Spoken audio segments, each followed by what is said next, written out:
I'd like to bring Ronan Murphy of Smart Tech 24/7, Jenni Parry of Aon, and Andrew Noonan of Forescout. If you can join us here. Jenni, thank you very much. Andrew, thank you very much. And amazingly, I'm looking for Ronan, and he is not. No, I'm being waved at. That means he's not here at the moment. It's me. Oh, sorry, I'm on the wrong panel. No, okay, Jonathan, you're coming on as well. Sorry, I don't know why I read that. Jonathan Monk of ICR. How could I possibly leave you out? You're all very welcome. Thank you very much, guys. Lovely to see you. What I'm going to do is, obviously, we've had a wonderful introduction there from Michael. Jenni, I might get you to give us in about 30 seconds what you do at Aon. Yeah, so Aon is a cyber insurance broker. Basically, my job is a technical translator, and I also take the black and white and add a little bit of grey. So a lot of the forms that our clients have to fill out, they're all yes and no, and I think everyone in this room knows it's not a yes and no kind of game. So really my job is to talk to the heads of IT and to pull out what compensating controls they have, so how can they become a better risk for the insurers. Excellent. Jonathan? So I'm the CIO for the Institute of Cancer Research, and we're a kind of unique organisation that we work from bench to bedside on discovering treatments for cancer. Very good. And Andrew? I'm the Director of SEs for Forescout in Europe. So we help our customers plan and architect how our solutions would go into their networks and environments. Okay, so the title of this panel, it's 2 a.m., your data's gone, how did you get here? And honestly, it is the nightmare scenario. And I mean, Jonathan, last year, you were giving a presentation here about, particularly when you talk about patient information and sensitive documentation, people who are vulnerable. And if you lose their data, it's on your shoulders. So it is the nightmare scenario, isn't it, that so many businesses have found themselves in since we last spoke. Yeah, so I mean, particularly for someone like ICR, which is the intersection of health and academia. So if you remember back to one of the previous slides, there's a real intersection there. So if it is 2 a.m., I think, whilst I've got kind of 2 points I'd like to go on. First, how did we get here? And we've talked a lot about it being a people business. And we've all had, phishing campaigns, and we've all had cybersecurity awareness and acceptable use policies, right? We've all got that, right?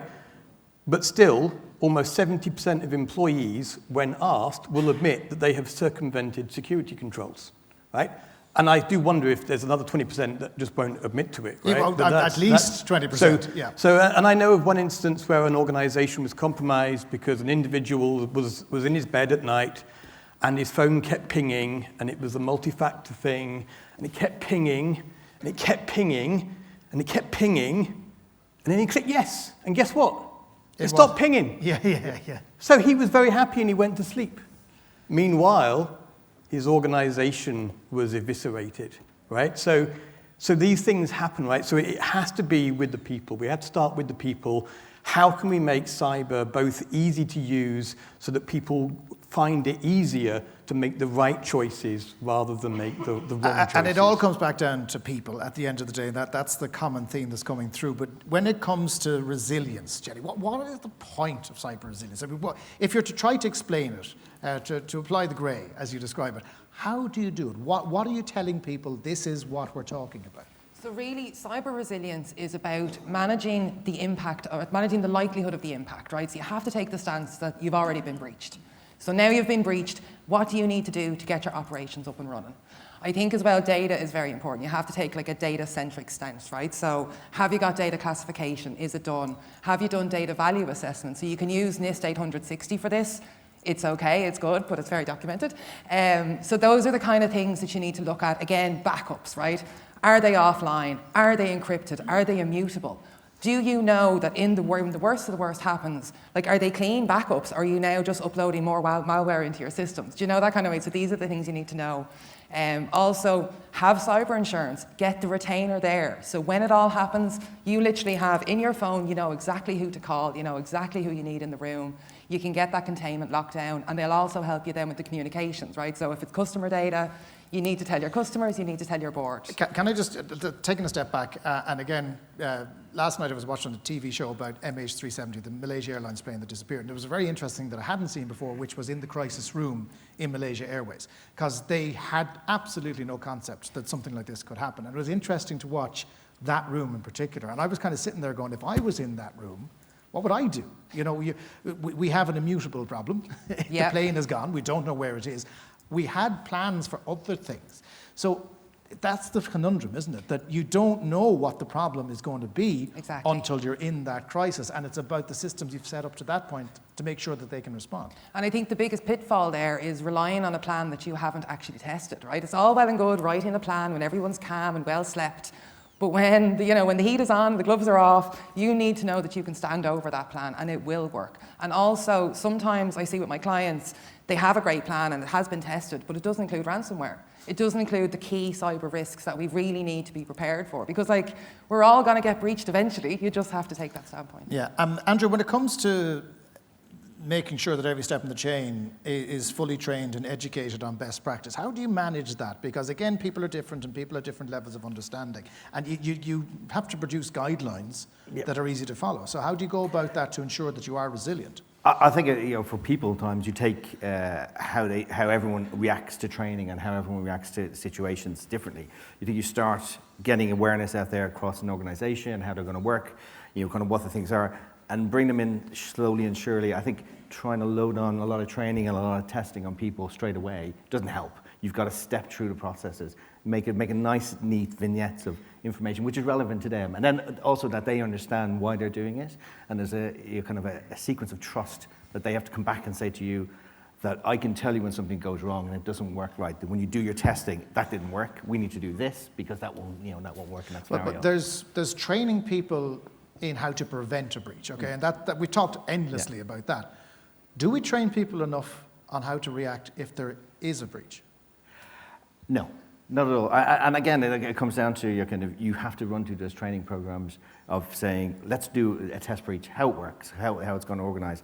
I've done some work with different military organizations because they're brilliant at testing themselves in an environment where we go and do drills and they do live drills before they go out on site. Because when you actually go into a war scenario or a situation where it's highly stressful, your training kicks in properly when you do enough drills. And you have to keep doing that. You cannot let it say, let's do a testing of a scenario every 12 months.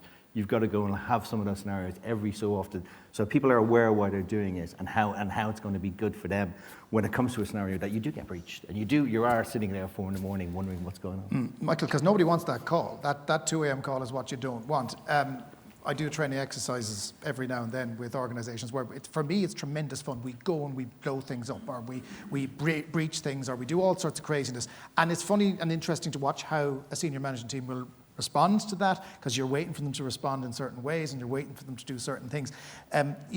You can prepare so much, but ultimately it's human beings at the end of the day. Human beings are fallible, and even in a crisis, they can make mistakes and sometimes make things worse. So how do you build in resilience to ensure that you don't make a bad situation worse by actions? Absolutely. Well, the first thing I'll say is if it's 2 a.m. and my data's gone, I'm calling my SOC manager, who's going to reach out to my Smart Tech team, who's going to take care of us. But in terms of building in that resilience... That's a very good plug there, we'll use that in the video for next year. Go on. In terms of building that resilience, I mean, I've seen it time and time again in tabletop exercise and in real incidents where the incident response plan just goes out the window. It's like it never existed. And I'm usually the one who's bringing it up and saying, okay, well, are we following the plan? And everybody's like, maybe, I'm not sure. Well, let's pull up the plan and let's go step by step. But sometimes you need a new plan, don't you? Yeah, what's that? You need a new plan sometimes. Sometimes the project you've planned for doesn't fit the scenario. It's true. I mean, the plan needs to be flexible, but the plan should be built in such a way where it's not prescriptive, right? Maybe you've got appendices for different events, but your plan should be flexible, right? And it should provide a baseline of who the stakeholders are, the key players are in the incident response plan, who's going to be making what decisions. And a lot of times incidents come along and that just goes right out the window. When you, and again, looking at this from a media perspective, I know, which is terrible considering that we have people here who know a lot more than the media ever would, but normally the first question we would ask if there's a breach is, well, what's been taken? And 99 times out of 10, or 100 even, there's good maths, 99 times out of 100, we'll go, we don't know yet. Is that the biggest problem that you face when you have been caught by the lion and you're the slowest moving gazelle? I mean, that is a big problem, and it is 99 out of 10. It's definitely 99 out of 10. But yeah, I mean, very, very rarely, unless the victim system is your SAP system or it's your financial system, you don't know. So the question is, okay, it's going back to, okay, who owns the system?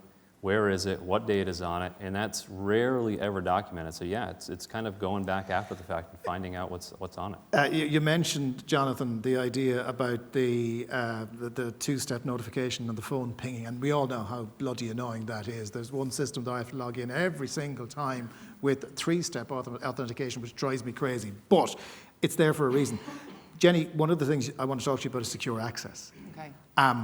Because when you introduce systems and try to have, first of all, define secure, and when does secure become annoying to the point at which it excludes employees?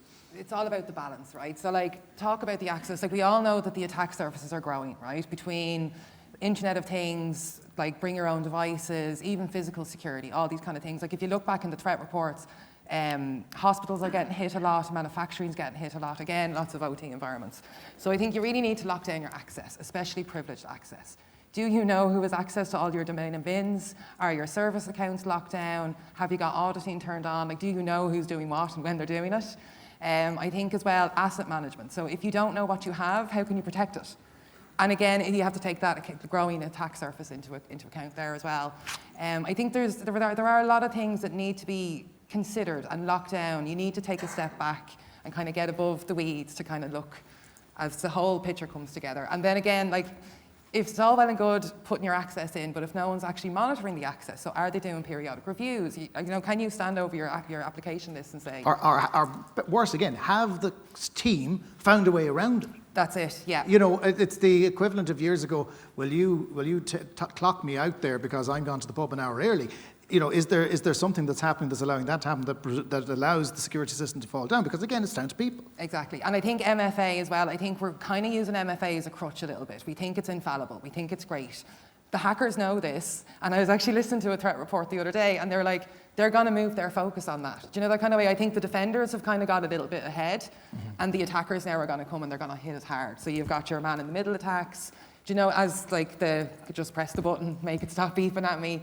So I don't think MFA is the full answer. It's a help, but it's... Again, just my own personal experience last year, and it's something that didn't happen previously, was somebody tried to target our bank account, our company bank account, and it was so well done. Yeah. It was blinding. There was a text, there was a follow-up phone call, there was another attempt to do multi-factor authentication. Thankfully, my wife was on top of it and didn't fall for it. But if she hadn't been paying attention at that moment in time, she would have thought it was a genuine. So they're getting better at it, at getting around it. And they're just zero trust as well, right? Yeah. So it seems like a great idea. You need to find the balance between operability and security. If you're trying to do your day-to-day job and you keep getting stopped to put in security codes, who wants to do that? Do you know what I mean? Yeah. Jonathan, one of the things that kept bringing in my mind with the HSE attack was that there was someone in, I think it was Beaumont Hospital, was being kind of pointed at to go, it was you did it. You brought down the entire HSE system, as if it was somehow this individual's fault, when of course it wasn't. It was a system-wide failure, and it was ultimately something that they probably should have dealt with differently, which we'll talk about in a later panel.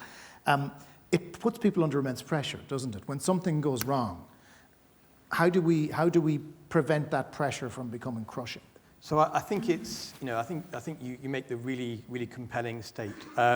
It is a very stressful environment, and you'll find that your recovery teams, unless you've done a lot of these things in real life or you've practiced them extraordinarily well, the team won't react the way that you think it will react, and some of the people that you might have thought you were able to rely on crumble, and other people, really rise up to it. But you have to be aware of what the other organization's perception or the rest of your organization's perception is. So I know of an example of a recovery team that were 48 hours into preventing the same cyber attack as the pingy thing that I mentioned.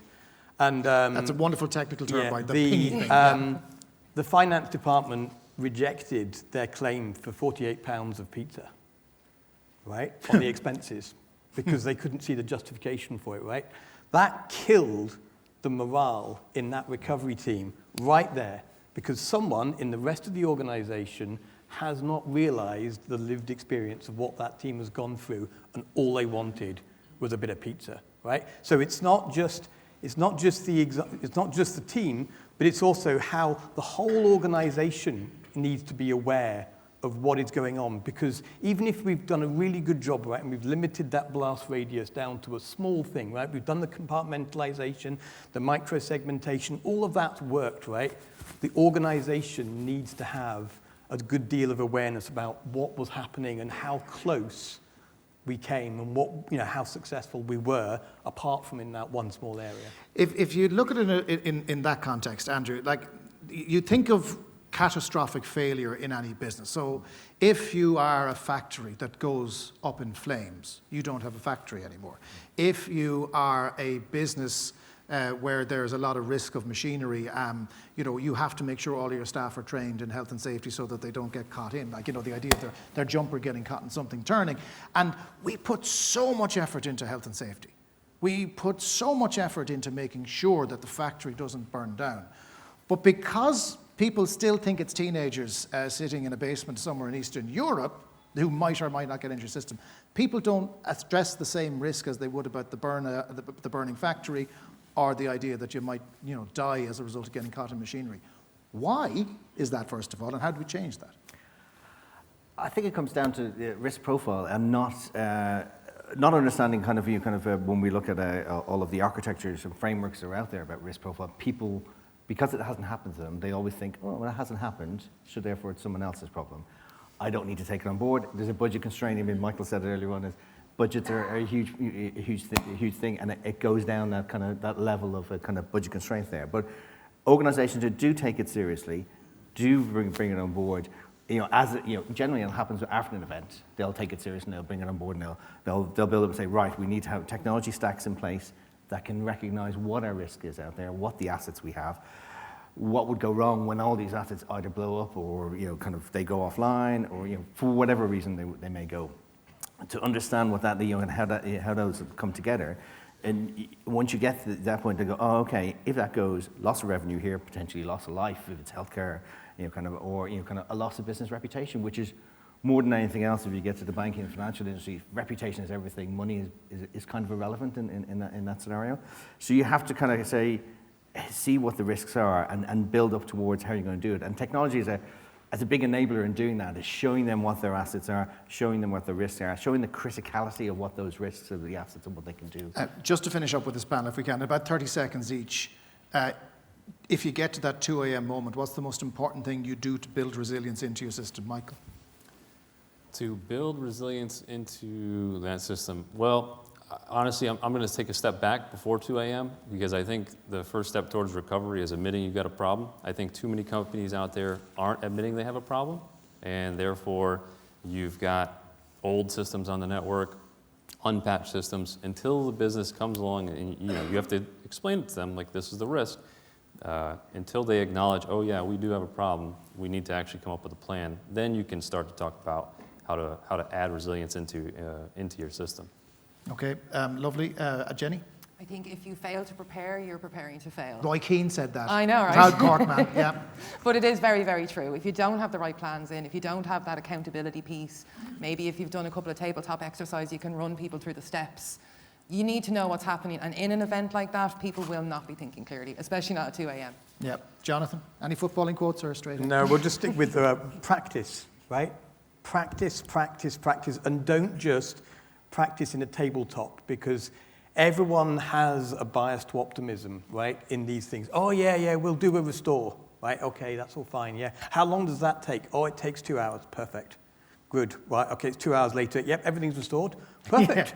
Let's go, right? Yeah. Reality, when you're doing a restores, is never like that, right? Because you haven't got a dependency that you've missed or something, right? So you need to not do tabletops, absolutely, but do it for real. Very good. And lastly, if we can turn to you, Andrew. I would agree with everyone there. I would also say it's understanding all the assets, understanding the change in your assets, because no organization is static. So when you do your exercises and then something changes, you add a new asset in or a new entity into it or a new service, what do you do with that? How can that change? Because if you get that at 2 a.m. and you've got something over on the side which is critical to the business that nobody knows about, that's still potentially going to be down after that 2 hours. So it has to be continuous, constantly looking at these things to make sure we know it's there. Well, long may you not get a 2 a.m. call, or indeed anyone in this room. But for now, Michael Clark, Jenni Parry, Andrew Noonan, and Jonathan Monk, ladies and gentlemen.